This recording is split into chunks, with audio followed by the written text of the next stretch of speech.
Assalamu alaikum warahmatullahi wabarakatuh. Mpenzi mtazamaji, natumai mzima buheri wa afya. Jina langu ni Haifa Muhammad na karibu katika kipindi kipendacho Pewa Asubuhi ndani ya kitengo Gumzo la Vijana. Alhamdulillah, tuna neema na rahma kuwa naye Sheikh wetu si mwingine bali ni Sheikh Abdul Ghani ambaye tupo naye ndani ya studio zetu za Mahdi TV, akizidi kutuelezea mengi kuhusiana na nyie vijana, kuweza kufahamu vijana mna nafasi gani, kuweza kufahamu mna nguvu gani nyinyi kama kijana, wewe kama kijana kunradhi, na kuweza kujielewa na vipi utaweza kukita mizizi katika au kujenga jamii hii ambao tupo siku ya leo ama tupo katika karne hii. Maana tunafahamu ya kwamba ni mengi ambayo tunapitia sisi kama vijana, ni mengi ambayo sisi tunafaa kusawazisha na kuweza kuhakikisha mambo yanakuwa sawa ili kuijenga jamii yetu, ambapo inatuleta katika mada yetu ya leo ni kuhusiana na nafasi ya vijana katika kuijenga jamii, na insha Allah tukirudi kwake tutaweza kufahamu mengi na mengi zaidi ambayo ameweza kutuandalia siku ya leo. Assalamu alaykum wa rahmatullahi wa barakatuh. Wa alaykum assalam wa rahmatullahi ta'ala wa barakatuh. Naam, karibu sana Sheikh. Ahsante. Bismillahirrahmanirrahim. Kuna mwandishi mmoja ameandika kitabu anakiita Fani ya kupambana na matukio, ni cha Kiarabu.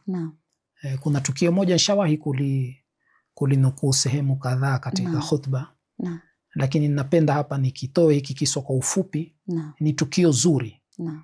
Wasema na yeye mwenyewe mwandishi asema matukio yote aliyoyaandika ni matukio ya kweli, si matukio ya kutunga, na ndani anajitahidi kutoa mafunzo ndani ya matukio kama haya.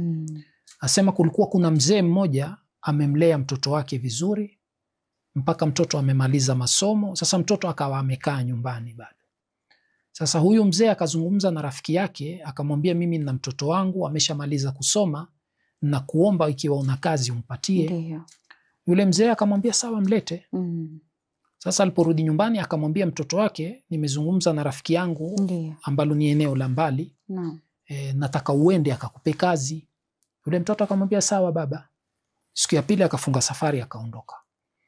Alipofika njiani katika kuelekea akamkuta fisi amejeruhiwa. Na amejibana sehemu kwenye kituka vile, kulikuwa na msitu mdogo, amejibana. Yule mtoto akamwangalia, huu fisi amejeruhiwa, anakula vipi, chakula chake anapata vipi, uko peke yake hawezi kujisaidia. Akasema wacha nijifiche nimwangalie. Akajibana sehemu akaangalia, mara akatokea simba. Simba akawa kuna wanyama anawainda pale. Akamsubiri simba, akamfukuzia mmoja, akamshika. Akamvuta akala, akamaliza. Simba alipomaliza akabakisha mifupa, huyo akaondoka. Alipoondoka ule fisi kajivuta akaenda. Akavuta ile mifupa iliyobakia akala, akamaliza, akarudi akajificha. Yule mtoto akafikiria, kisha akaamua kurudi zake nyumbani.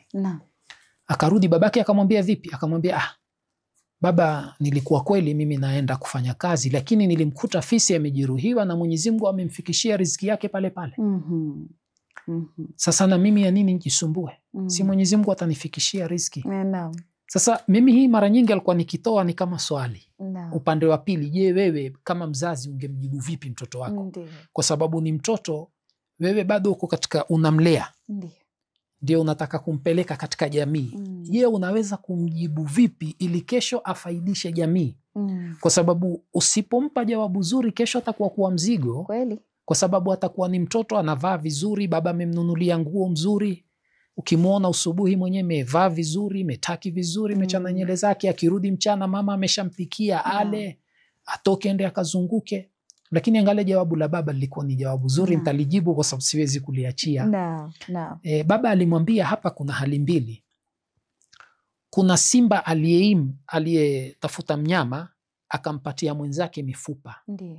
Kuna na mwingine aliyemsubiri simba, yeye akala mifupa. Kwa hiyo simba aliyetafuta mnyama amekula nyama, akamwachia mwingine mifupa. Sasa wewe uchague mawili, ima utafute ule nyama uachie wengine mifupa, au uwe fisi usubiri wengine wale nyama wakupe mifupa. Sasa siona haya malezi kweli. Kwa maana wewe ni lazima umlee mtoto. Je, mtoto unamlea kupambana na haya mawimbi tuliyoyasema? Kwa kuwa yeye apambane na mawimbi, au akipambana na mawimbi ndo alale? Kwa sababu ukishanyanyua mikono kusarenda, umeshashindwa kwenye maisha. Maisha haya yetu haitakikani unyanyue mikono. Ni lazima kupambana, kwa sababu kuna mapambano tofauti tofauti. Kwa hiyo wewe hapa mzazi ni lazima umfundishe mbali, ndo ile nikasema tarbia, kumlea mtoto sio kumlea kwa kumpa elimu peke yake, malezi, na uhakikishe katika malezi mtoto ajue kwa maisha ni mapambano, maisha ni mawimbi, ndo tukasema ni mawimbi makali. Kwa hiyo mawimbi makali ni lazima ni mapambano ya kila siku. Kweli, kweli. Na mtu akiwa ameteleza katika maishani akaamua kuamka kuendelea na safari, haambiwi ameshindwa au ameanguka au amesarenda. Aliyesarenda ni yule aliyenyanyua mikono kubali kushindwa, mimi nasubiri simba aniletee mifupa. Lakini yule ambaye anapambana, ana mikakati, ana mbinu zake, ana mipangilio yake, na ndo al-Imamu Ali salamullahi alayhi. Baadhi ya wasomi wanatuambia amepigwa upanga. Upanga ulikuwa na sumu. Sumu imefika mpaka kwenye ubongo. Daktari amwambia usia ya Amira al-Mu'minin, toa wasia. Angalia wasia wa kwanza alisema kumcha Mwenyezi Mungu Subhanahu wa Ta'ala wa nadhmi amrikum. Ngala kitu muhimu sana, nadhmi. Baada ya kumcha Mwenyezi Mungu muwe na mipangilio katika maisha yenu. Kwa maana haya maisha mawimbi makali namna hii. Imam Ali salamullahi alayhi katika hali kama ile kutoa wasia huu ni kwa sababu ya umuhimu wa kupangilia. Kwa sababu bila ya kupangilia, na mawimbi ni makali, na maadui ni kama tunavyowaona na walivyoona mbinu leo, wameingia mpaka kwenye system zetu za masomo, system zetu za malezi, nidhamu zetu zote wameingia mpaka leo. Tumekuwa hata kula kwa mkono hatuwezi mpaka tule kwa vijiko. Na ndio tunaamini kwa kuwa sisi tumetamadanika zaidi, tumekuwa wastaarabu zaidi tukila na vijiko. Ukila na mkono imekuwa wali unaanguka, utarudi kwenye sinia au wachafulie na wengine, kwa sababu tumeona tumepitwa na wakati.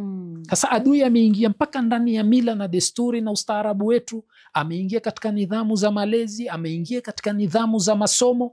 Yote ni mawimbi ambayo ni mawimbi makali. Sasa ni lazima huyu mtoto, kile kisa nilichokitoa, mtoto tumfundishe kwa maisha ni mapambano. Ndiyo. Mapambano haya hairuhusiwi kusimama kunyosha mkono nimeshindwa. Ukisimama kunyosha mkono kusema nimeshindwa, ndio kusha. Na ndipo siku zote mimi wanapenda kusema, ukimwona yule aliyepanda pale juu, hakutoka juu akafika pale, alitoka huku chini akafika. Ndiyo. Sasa kwa hiyo na wewe ni lazima haya maisha utajikwaa, utajikwaruza, utanini, changamoto, ni lazima upambane. Sio mtu umepata changamoto mara 2, mara 3, mara 4, mtoto mimi sijui na nuksi gani, sijui mimi nimeapizwa, sijui mimi watu wameniroga. Haya yote yako wapi?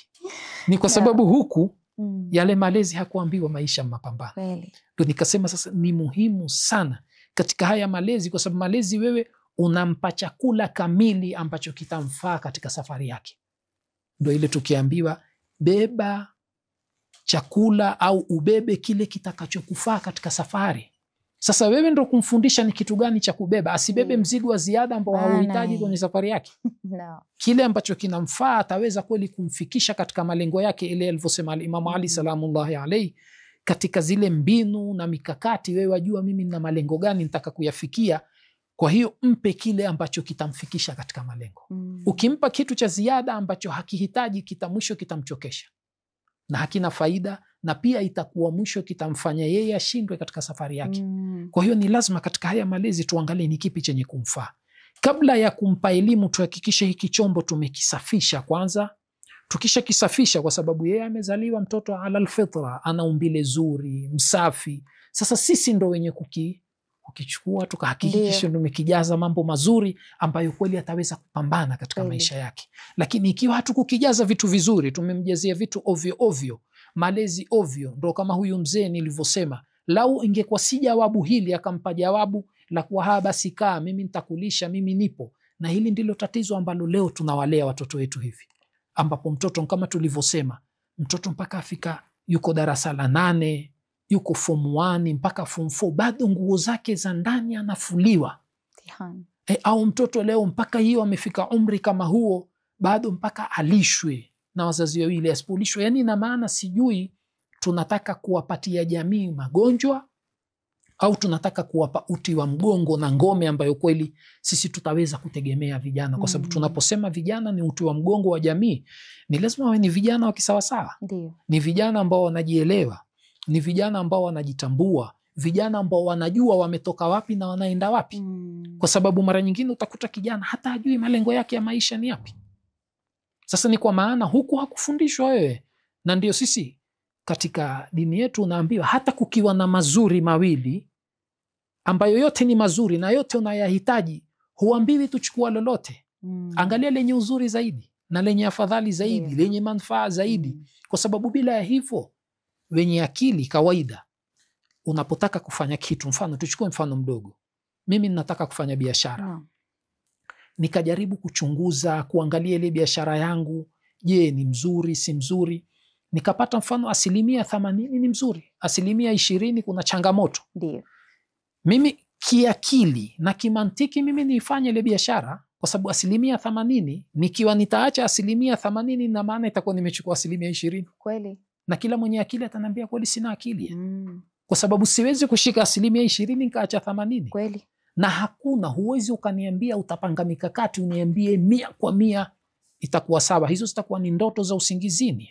Kwa sababu unapopanga, hata hawa wenye waliosoma hizi nidhamu, mambo ya idara na nini, wakipanga ndo utakuta anakupangia mfano njia ya kwanza tutapita hivi, ya pili, ya tatu, kisha anaangalia ile nyepesi na mzuri na sahali na yenye matunda zaidi. Akikuta kuna changamoto anageuza, kwa sababu si ameshazichora. Lakini sasa sisi unakuta kwa sababu huku hatukufundishwa katika malezi au hatukuwafundisha watoto wetu, ndipo pale watoto wetu wanakwenda chombo chao hakina kitu, chombo chao ni kitupu. Ndipo pale utakuta watoto mara nyingine ni kama povu la sabuni, watainuka wapige kelele kidogo, povu limesha kwisha. Hii ni ugonjwa. Na ndipo mimi na mfano ambao napenda kuutoa wakati wa lile janga la corona, Mwenyezi Mungu atuhifadhi. Lile janga kwa sababu ni ugonjwa wa ndani, huwatakana watu wafungiwe ndani watibiwe, kisha ndio wanaruhusiwa kutoka. Lakini sisi hawa ambao hawajatibiwa tumewaruhusu kutoka, waende wakamalize na wengine. Kweli. Sasa kwa sababu huku kuna matatizo, sisi ni lazima tuwalee hawa ambao watakuwa ndio suluhisho la yale matatizo. Si tunachukua ugonjwa mwingine tunakwenda twende wakaambukiza. Na hili linatokea hasa pia na wazazi nyumbani, kama katika ile malezi yao na watoto. Watu wamekaa siku hizi, hakuna ile family kwamba kukaa pamoja kuongea, labda kumejiri kumetokea kitu, familia kama sisi wana familia tunafaa kuangazia. Lakini utokea kwamba kila mzazi ana simu yake, watoto wana simu yao kwa meza, kila mtu anaangalia maisha yake. Yale maongezi ya kitambo ya kwamba baba anawakalisha chini ama mko katika kula anawakalisha chini, kila kitu kiko kando, basi ni kusikiza baba anavyosema. Siku hizi imekuwa ni tofauti. Familia hazitangamani kama vile kitambo ilivyokuwa. Naam, hilo ni kweli, kwa sababu wajua tumewekewa media ni moja katika hizi vita laini wanavyozisema, ni moja ni media. Na imechukua nafasi kubwa sana katika malezi yetu. Yaani sisi tumeiachia media ile watoto wetu. Ndipo pale utapata pengine mtoto akisumbua utamfungulia katuni umpatie kwenye simu, au utamfungulia TV, kwa maana haya kaeni sasa muangalie TV, huku kila mtu ameshika mahali. Maskini mtu anashangaa na ule mtoto, mpaka anamuuliza mtu, wewe umemleaje huyu mwanao? Yaani haezi kaa bila simu kwenda kucheza, kwa sababu naamini ni kama watu wanapoteza ule utoto vile ulivyokuwa. Maana enzi kama kina sisi ilikuwa tuko nje, mkacheze mchezo ya mchanga, hiyo simu ulikuwa huigusi hata kama ni ya mzazi ameishika. Unajua kabisa hii siwezi igusa. Lakini tukiangalia karne ya saa hii, hata kule kucheza kwa mtoto kwa wachangamfu nje inakuwa ni muhali, inakuwa ni ngumu. Kwa sababu gani? Wazazi wamezoea kuwapa watoto simu na kila kitu ambayo ni electronic, ma laptop, ili kuwa keep busy wale watoto katika akili zao. Naam, hilo ni kweli kabisa, kwa sababu uangalia waliozaliwa miaka ya 80, kwa sababu hawa walioshuka ni zaidi, lakini miaka ya 80 kwa sababu mpaka 2000 vijana waliozaliwa 2000 ilikuwa mambo ya simu yameshaingia. Ndio. Lakini waliozaliwa 80 ilikuwa simu hazijaingia. Kwa hiyo walikuwa utapata hayo na yasema ndio yako kwenye nyumba. Kwa sababu ilikuwa si kila mtu anamiliki televisheni. Hasa utakuta wazazi ndani wanakaa pamoja, mara nyingine za kukuta mji mzima wenye TV ni watu 4 5. Kwa hiyo nyumbani alikuwa hakuna TV. Mutakaa, mzungumze, mara nyingine utapata kuna mama mtu mzima atatoa zile hadithi za zamani. Utapata vijana nyote mumekaa mnamsikiliza, time za mpira ni mipira, time za kwenda nini. Yaani unakuta ilikuwa nafasi ipo ya watu kukaa. Kufika saa 12 uko kwa nyumba. Asante. Mbali watoto wa kiume lazima waende msikitini wakaswali swala ya jamaa. Magharibi wataenda kuswali, wakimaliza kuna juzu zile kwa kwetu ilikuwa lazima waende juzuni mukasome. Mukimaliza mnaswali isha, mukimaliza isha nyumbani, alikuwa hakuna mambo ya kuzurura zurura. Sasa lakini tatizo liko hapa. Kwa sababu wakati ule ilikuwa hatuna simu, hatuna TV. Sasa hapa tulipokuja kuletewa TV zikaja zikawa rahisi, simu zikawa rahisi, kila mtu anamiliki, tukashindwa kupokea vizuri hili. Kwa sababu ni wenyewe wanaita ni atafra.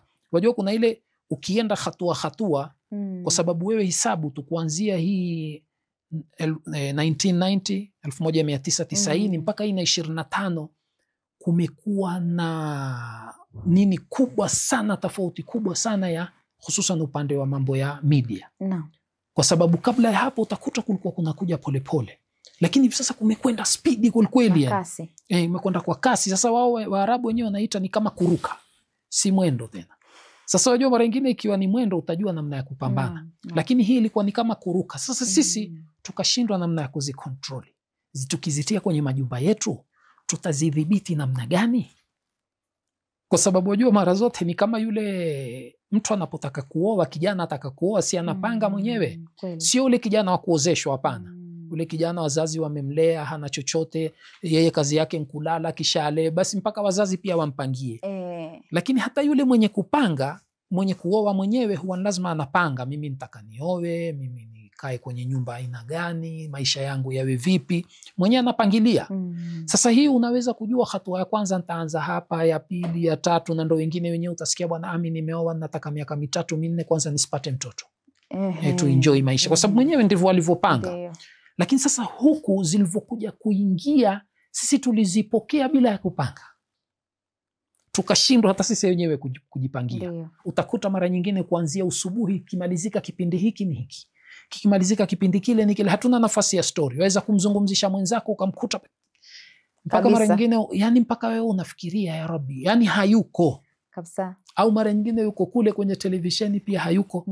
Na kwa sababu tulishindwa. Unajua hii mipangilio kama nilivyosema, hili wimbi ni kubwa, hili wimbi ni kali. Sasa sisi hatuwezi tukaliziwia ni kujua namna ya kuogelea uwe baharia mzuri. Kweli. Sasa lakini si tulipokea bila ya kujua namna ya tulikataa kuwa baharia si. Sasa kwa hiyo ndio na watoto wetu pia wakawa hawajui kuogelea, kwa hiyo chombo ndio cha zama. Kweli. Sasa bila ya hivyo, na ndipo utapata kuna wengine hata televisheni ndani ya majumba yao kuna muda, sio kwamba masaa 24 tawasha televisheni. Na ni vitu gani vinavyofaa kuangaliwa? Watoto wa umri gani ndio wanafaa kupewa mobile, na akipewa mobile afanya kitu gani? Utakuta ni kuna homework, kuna nini ambazo zahitajika, atapewa tablet ni time ile. Wana nini? Hakuna mambo ya kupewa simu time zote, kwa sababu utakuta kama ulivyosema kuna baadhi ya watoto hajui hata kuzungumza. Na utamsikia mzazi akwambia bwana huyu hawezi bila wifi, lazima kuwe na wifi au awashiwe bundle aingie kwenye simu acheze vile anavyotaka. Sasa sisi tunadai kuwa ni kuwalea na wamekuwa kiakili, wametuzidi kiakili, lakini ndio tawamaliza. Kweli. Mtoto imekuwa yeye time zote ni game, hakuna kitu chochote ambacho anakijua. Hata hizo gemu zenyewe ni gemu pia zile kama nilivyosema mwanzo, ni zile gemu za kupigana, za mauaji, za maslaha na nini. Utampata ndo mtoto yeye fikra zake ni hizo tu, hajui kucheza na wenzake. Kidogo tayari kesho anaenda kwa experiment ya kila alichokiona. Asante. Sasa hili ndio tatizo kubwa ambalo liko hapa. Bila ya kuwa sisi na mikakati ya kuwalea hawa vijana ambao tunawatarajia wao ndio mustakbali wa umma, wao ndio mustakbali wa nchi zetu, sisi tunawamaliza. Shukran sana. Asante sana Sheikh. Hakika turudi katika awamu ya pili tuweza kufahamu mengi ambayo umeweza kutuandalia siku ya leo. Ni furaha zaidi kuweza kufahamu vitu vingi kuhusiana na vijana, kwa sababu ni jamii ya kesho. Wanasema ndo baba na kina mama wa kesho. Shukran sana. Kurudi kwako mpenzi mtazamaji, natumai katika awamu ya kwanza tukiwa naye Sheikh ndani ya studio zetu, naamini wewe kama kijana unazidi kufaidika, wewe kama mzazi unazidi kufaidika. Je, unamlea vipi mtoto wako? Unataka awe vipi kama kijana? Yani unamkuza vipi yule kijana ili aje kujisimamia ama na pia aje kusaidia jamii kesho inshallah. Na mpenzi mtazamaji, acha tuchukue mapumziko, tutakaporudi tutaendelea zaidi.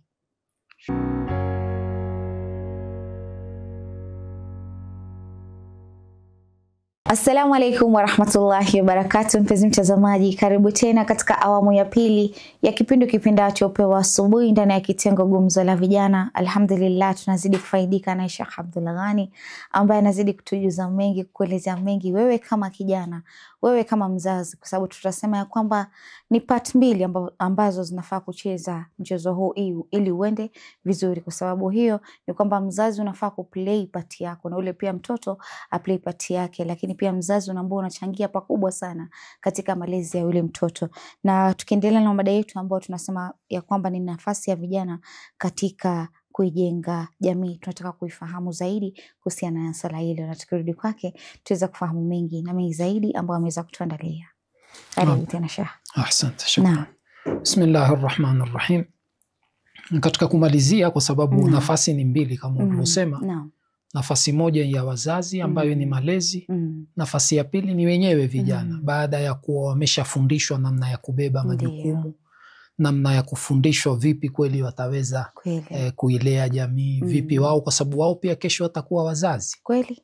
Sasa kwa hiyo ni lazima kuanzia mwanzo wao wafundishwe, na ndipo tusipowafundisha, je, tunatarajia wataweza vipi kwenda kweli kuwa uti wa mgongo wa jamii. Ndiyo. Hapa kuna kitu muhimu ambacho nataka nikiashirie, kwa sababu ukija hivi sasa ukiangalia karibu miji yetu yote ilikuwa nidhamu za malezi ya vijana yako kwa wazazi, yako kwa walimu na jamii. Sasa hawa wote, hata mzazi huruhusiwi kumkemea kijana. Kuna mipaka hivi sasa imewekwa. Kweli. Lakini mbali ya yote, sisi kama wazazi tumeiacha nafasi ya malezi, tumewaachia wengine. Kwa sababu hivi sasa tujiulize, leo utapata kitu cha muhimu katika malezi ya mtoto ni kwenda madrasa, ni kwenda shule, lakini utakuta sisi hatushughuliki kujaribu kuwafuatilia, je, waenda shule au hawaendi? Kweli. Wakiwa wenda kule shuleni wanaendelea vipi katika masomo yao? Yani utakuta mara nyingine hata mwalimu hamjui huyu mtoto babake wala mamake. Sawa, hata asipomjua mama amjue babake. Ndiyo. Lakini utakuta kwa sababu mtoto baba ni kama aona, au mzazi aona, mimi nimempeleka mtoto wangu ni kama nimeondosha fujo nyumbani. Ndiyo. Hatutaki kufuatilia, ambapo leo utakuta hata kukiwa na vikao, mfano shuleni wazazi wameitwa, utakuta wanaokwenda pengine ni 20% haifiki, 80% hawakwenda. Na katika baadhi ya maeneo ambayo mwenyewe nimeshuhudia, 99% wanaokwenda wazazi wa kike, wa kiume hawana. Na huo ndo mtihani mkubwa sana Sheikh, ambao pia nilikuwa nasema ya kwamba mzazi wa kiume wengine hudhani ya kwamba labda yeye kumpeleka tu mtoto shule wao ni basi vile nimefanya, lakini kutokuangalia kwamba yeye pia mchango wake katika maisha yule mtoto inamata pia zaidi, kwa sababu huenda pia anahitaji uwepo baba yake pale, ajue baba akijua mimi mwanangu yuendelea hivi, basi inakuwa inampa ile furaha, babangu leo amefika. Ndio utakuta watoto wengi wanaegemea upande wa mama, kwa sababu anaona babangu mimi toka meeting moja hajawaifika. Ni kweli. Ndio. Ni kweli unayosema, na ndipo hapa utapata hata juzi kuna kipindi cha watoto mkiangalia, kuna watoto wakawa wanamwambia mama yao, baba hatupendi. Kwa nini hatupi nafasi sisi tukakaa na yeye akaja kusikiliza tunachokisoma? Sisi twafanya nini shuleni? Yeye time zote utamsikia yuko busy. Sasa yule mama alivyowajibu, aliwaambia, baba yenu yuenda mbio kwa ajili yetu sisi. Sisi tule vizuri, tuvae vizuri, tusome vizuri. Sasa siona hapa tulivyokosea. Ndio. Sasa tunafikiria kwa kumlea kijana ni kumlisha na kumvisha. Ndio. Kwa hiyo niende mbio masaa 24, wavae vizuri, wale vizuri, lakini huku sijui wanachokifanya kitu gani, nimwachie mama. Sasa hapa ndipo penye tatizo kubwa, ambapo hata mimi kuna wakati niliwahi kuuliza baadhi ya wazee. Nikawambia, ikiwa sisi twalalamika elimu imeshuka, vijana wetu wanaanguka, hawapati nafasi mzuri katika masomo yao, mfano ya form 4 na kidato cha 4. Suluhisho nini? Wanasema sijui kuna kamati ya elimu. Sawa, ikiwa kamati ya elimu ni mbovu, sisi wazazi tuna nafasi gani? Kweli. Kwa nini hatuchukui uamuzi? Mimi ndo siku zote ninasema kuna baadhi ya mambo ambayo sisi tulikuwa vijana, mimi nakumbuka pengine miaka 12, 13 umri wangu, kulikuwa maeneo yetu kumeenea baadhi ya jamii ilikuja ambao si Waislamu, wakawa wanatengeza zile pombe za kienyeji na zikawa zimeenea mitaani na wanalima kwenye mashamba yetu, kwa sababu kulikuwa na mikoma ile wakienda wakitengeneza pombe.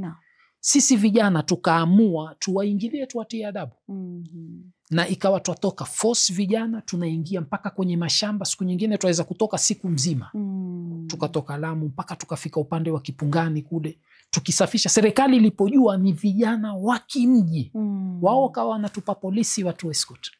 Kwa sababu waliona tusende tukapiga watu, kwa sababu walikuwa tukibeba mpaka mapanga. Lakini waliona nini? Waliona hawa wameamua. Kweli kulikuwa na baadhi ya wazee wa kitu unga mkono, lakini si wazee, wao pia walikuwa vijana, kwa sababu sisi miaka 13, 14, utakuta wengine miaka 30, lakini na wao 30 ni vijana. Bado ni vijana, kwa sababu ilikuwa wazee hawawezi, kwa sababu ni safari za miguu na ni mashamba, shamba. Sasa utakuta kwa sababu gani? Kwa sababu ilikuwa jamii imeamua kubeba ule mzigo. Serikali ndo wakaona haiwezekani, madamu ni jamii, si hatuwezi kuipiga.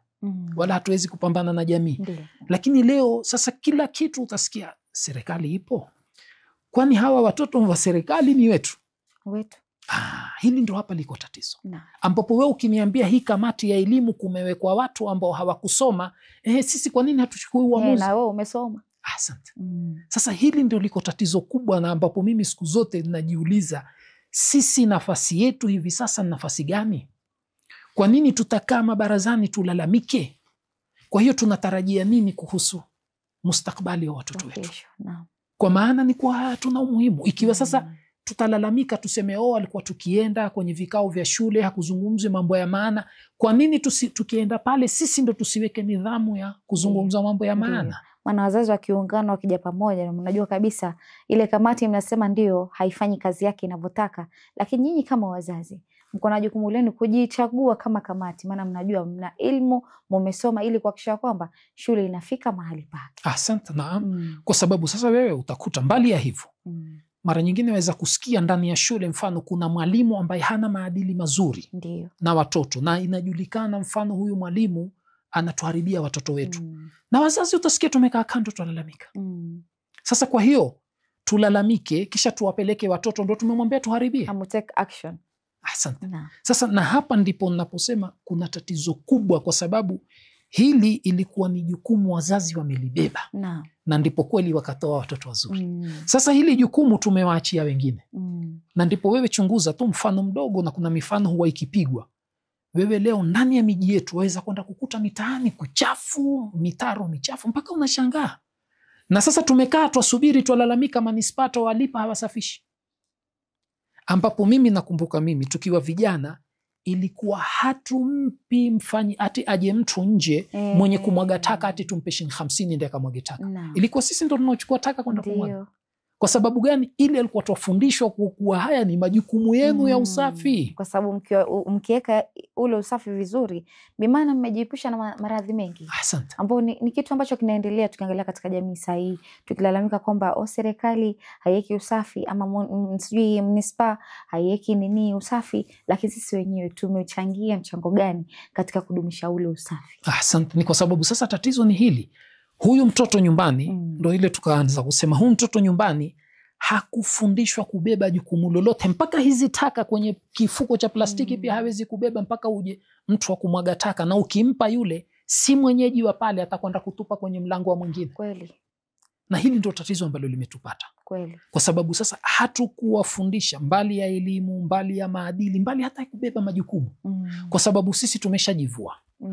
Sisi tuwafikiria kwa majukumu yetu, tuende mbio tuwalishe na tuwavishe. Sasa hapa tatizo kubwa, sisemi kwa kuwa watoto tumewalegeza au watoto tunawaharibu, ni kwa maana watoto tumewapa chombo kitupu. Tusilalamiki wakienda kuharibika. Kweli. Kwa sababu kawaida wanasema hata ikiwa kuna kitu unataka kukiondosha, hakikisha uzengee badala ya kukiweka. Ikiwa kimezoeleka, zengea kile kizuri uwaekee.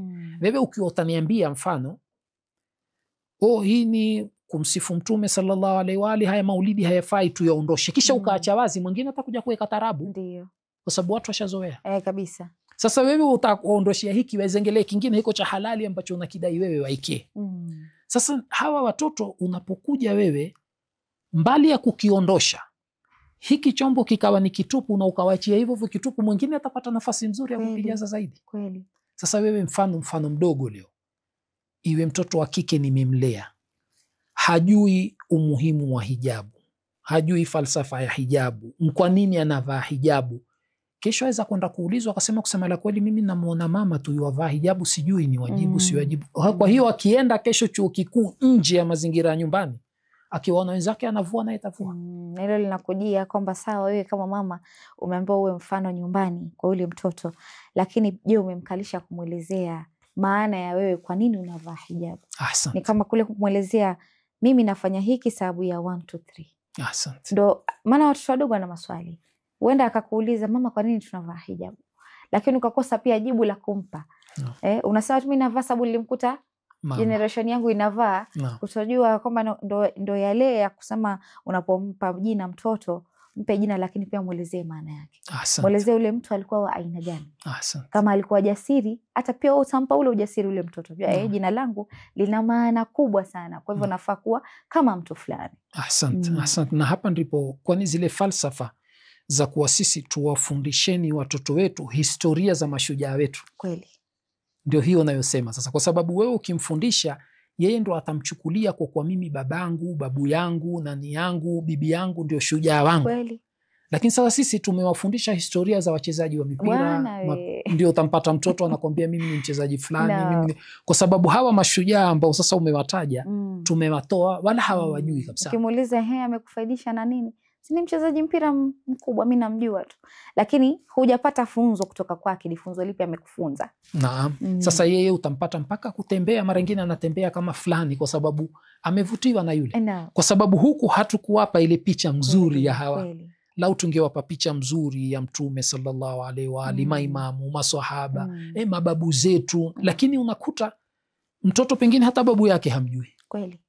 Sasa hili ndo tatizo kubwa, ambapo hiki chombo kikisha kuwa kitupu, wewe umempa nafasi ya na ndipo pale utapata leo ukisikia mazingira ya mfano university, mashule yetu ni mazingira, kuna baadhi ya shule kumeoza kiupande wa maadili, ambapo ile mipaka nikaitangulia kuisema, ile ambayo ilikuwa tumezoeshwa ndani ya majumba yetu, ikiwekwa baina ya watoto wa kike na wa kiume, baina hata mama na watoto wake wa kiume, au baba na watoto wake wa kike, unakuta imevunjwa. Kwa hiyo kule tukienda imekuwa ni rahisi wale vijana kupokea, kwa sababu wameshaona huku pia ni kitu cha kawaida. Sasa ndo nikasema huku tatizo kubwa ni nini? Sisi tumezembea katika malezi, na kila kitu tumechukulia ni kitu kidogo, au time zote tunachukulia bado mdogo, hafai kupewa majukumu, bado mdogo. Sasa kesho ameshamaliza kidato cha 4, ulikimchukulia mdogo, sasa wewe ndo wasema ni mkubwa, umpeleke chuo, umempeleka bado ni mdogo, hata nguo zake za ndani hawezi kufua. Sasa kwa hiyo umempeleka ndiye akafanya nini? Ndipo pale anapokwenda kuharibika, kwa sababu akili yake tupu, haina kitu. Yeye anajua ni kusoma tu na kuandika, pengine amepata kweli, lakini kimalezi hana chombo chake cheupe. Sasa siwaona hili ndio tatizo kubwa ambalo sisi tunaposema kwa kuwa vijana ndio uti wa mgongo wa jamii, wa umma, au ndio mustakbali wa kesho wa jamii zetu, lakini sasa unakuta tumewaharibu, kwa maana wende wakaharibu jamii. Ndipo hapa niliposema kwa kuwa ilikuwa sisi katika huu mzunguko, huu karantina hii, ambapo tukitoa tu watoe vijana wazuri wende wakarakibisha, kwa sababu ugonjwa ni wa ndani, si ugonjwa wa nje. Kwa hiyo wakitoa wende wakautibu, lakini sisi tumechukua ugonjwa tumekwenda kupeleka nje ndo umalize. Sasa hili ni tatizo. Ni lazima wazazi tuhakikishe kwanza tumerudi katika jukumu la kulea, na tujue kwa kuwa ni jukumu letu, ni wadhifa wetu, na tukishaamua na tukifahamu hilo, basi 100% tutatengea. Kweli. Na lazima katika kuwalea tuwafundishe kwa mtoto lazima awe na lengo, kwa sababu aweza kumuuliza mtoto, na mimi hili nishalizungumza mara kadhaa, soma mwanangu, ukisoma utapata kazi mzuri, soma mwanangu utapata kazi mzuri. Kwa hiyo fikra ya mtoto kusoma ni kupata kazi mzuri. Asante. Sasa kisha pate kazi, ni kwa sababu mpate pesa. Ndo utapata hakuna malengo. Mimi lengo nipate kazi, nipate pesa mzuri, mshahara mzuri, na ndo utapata huyu mtoto kwa sababu hakulelewa, ameshamaliza masomo, amepata kazi mzuri, yuko tayari kudhulumu, kunyanyasa, kupokonya, ili kwa sababu kuanzia mwanzo yeye malengo yake ni ajenge maisha mazuri. Siona sasa hili ndo tatizo kubwa ambalo tumekuja tumewabebesha watoto wetu. Kweli. Sasa watoto wetu hawana mustakbali mzuri, hawajitambui wala hawajielewi, kwa sababu hajui sasa yeye anapambana kwa ajili gani. Na ndio utapata hivi sasa kuna fikra, baadhi ya watoto huwa wamekaa, soma nini bwana, si waona waliomaliza madigrii wamejaa mitaani hawana kazi. Kweli. Kwa sababu kuanzia mwanzo waliambiwa kusoma kupata kazi. Ndio, hawakuambiwa kwamba kusoma ndio utasoma utamaliza, lakini kuna changamoto kule. Asante. Maana huwezi jua utaanzia wapi. Ama riziki yako inaanzia wapi. Maana wengi sasa hivi tukiangalia wanafanya kazi yani haiendani na professional ulisomea. Mtu anafanya professional secretary, labda alisomea engineer. Sasa unakuta ni vitu viwili tofauti, lakini ni njia moja wapo, yani ni riziki yake imekuja hivyo. Yani hatujawafundisha watoto ile misingi ya kwamba pia kuna biashara. Upata mtaji, na kama wewe ni mwanabiashara unaweza fanya biashara ukaanzia kitambo, wewe ukuje kesho yake uje uangalie mimi nitapata kazi gani nyingine. Naam, kabisa. Sasa kwa sababu wajua kuna ile kumlea mtoto malezi ya kuwa yeye awe mtu huru. Yani wewe Mwenyezi Mungu Subhanahu wa Ta'ala amekuumba huru. La takun abdan li ghairik. Uweni usikubali kuwa mtumwa wa mwingine. Kwa hiyo hal yastawi alladhina ya'lamuna walladhina la ya'lamun, aliyesoma na asiyesoma hawawezi kuwa sawa. Kwa hiyo wewe soma kesho uwe suluhisho katika jamii. Wewe kesho uwe uti wa mgongo katika jamii. Soma wewe kesho ndio uwe meli mzuri na jahazi mzuri la kuokoa umma huu. Ikiwa mtoto atakuja na fikra kama hiyo, ndipo pale hata kuna baadhi ya marafiki zangu ambao wamesoma sekula vizuri, huwa nawauliza. Leo mfano mdogo, mimi mwenyewe kuna wakati tulikaa na vijana wa college. Vijana wakawa wanalalamika kuna baadhi ya kozi wanazihitaji. Mimi nikawapa challenge karibu mwaka wa 3 sasa. Nikawaambia mimi niko tayari, andaeni maudhui mnayoitaka, unwani fulani, muniambie mapema.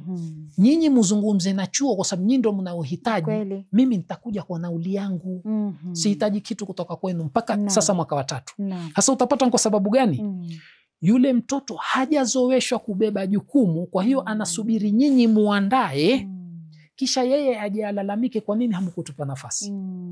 Ambapo wewe umewaandalia wao waje wafaidike. Lakini sasa na yeye pia atakapewe nafasi kama wewe, ambapo wewe mimi nikawaambia nyinyi mkiandaa chenu mkinialika kama msikilizaji nitakuja. Ndio. Lakini sasa utakuta kwa sababu gani? Kwa sababu ameshazoweshwa yeye afanyiwe. Sasa ndo nawauliza, nyinyi mwasomi, mumefika kiwango kikubwa, muna nafasi gani katika umma wetu? Siwaona kwa sababu ile la takun abdan li ghairik, tushazoea kuwa watumwa wa wengine. Na ndo kuna mfano mimi huwa nikipenda kuutoa, ni mfano muhimu, ambapo mara nyingine usimkute yule tajiri anapokuja kukupa kwa kuwa kupenda, hapana. Ni ile uso wa kufadhiliwa hauna haya, anakuzoesha utasema asante asante, kesho utaamini kwa kuwa ni haki yangu lazima anipe. Kweli. Na ndipo pale asipokupa utaanza kumuuliza mbona hukunipa mara hii? Na pia kesho nitaamini kwa kuwa mimi nastahiki kupewa. Kumbe na mimi nastahiki kutoa. Ndio. Wewe ni kijana una nguvu, wastahiki wewe ndio mbio umpe babako, sio msubiri babako akupe wewe. Baba shafika miaka 70, 80, ni mtu mzima, wewe ndio mbio umpe, bado yeye aende mbio akupe wewe. Kwa sababu gani? Baba alimzoesha mwenyewe, shika mpaka amefika umri wa kumbebesha majukumu, baba hampi, ndo yale malezi. Sasa mwisho na huku pia tumepangiwa mikakati hiyo. Ndo ile la taqata lana al-yawma bijaluta wa junudi, walipoona sisi hatuwawezi hao, tumesha sarenda. Ndo ile kam min fi'atin qalilatin ghalabat fi'atan kathira. Madamu muna imani na munaamini mwaweza, kwa nini msiweze? Kwani wale wengine walikuwa na mbawa au walikuwa na miguu minne waliweza? Kama sisi. Lakini kwa sababu walijiamini na walitoka kwenye malezi mazuri, kwa hiyo wakaamini kwa kuwa sisi twaweza. Sasa sisi ikiwa kweli tutawalea watoto wetu katika malezi kama haya, kwa sababu haya ni majukumu ya wazazi, tusimlaumu kijana. Kwa sababu hatukumlisha vile inavyostahiki. Ndio, shukran sana Sheikh. Hakika umeweza kuelezea mambo mengi ambayo ni faida. Najua ni mada ndefu sana ambayo vijana hatuwezi isha kuwaongelea, lakini alhamdulillah kwa kuweza kuwa na wewe umeweza kutuelimisha kuhusiana na mengi ambayo pia mimi naona nakuwa mwanafunzi. Shukran sana. Kurudi kwako mpenzi mtazamaji, natumai katika awamu ya pili tukiwa na Sheikh ndani ya studio zetu, naamini umeweza kufaidika na yeye kuanzia mwanzo hadi mwisho. vitu ambavyo wameweza kuvisema, vitu ambavyo wameweza kukujuza wewe kama kijana, nafasi yako katika jamii ni ipi, na wewe mwenyewe pia kujituma. Wanakuambia ndio mzazi, changia mahali, wewe mlee mwanao kwa misingi ambayo unajua kesho atakuwa mja ambaye atajitegemea. Usimlishe tu kila kitu. Hata mwalimu unapokuwa shuleni anakuambia mimi nakupa 50%, 50% nyingine itafute mwenyewe. Na insha Allah mpenzi mtazamaji, kufikia hapa sina mengi ya kusema isipokuwa ni kukwambia masalam.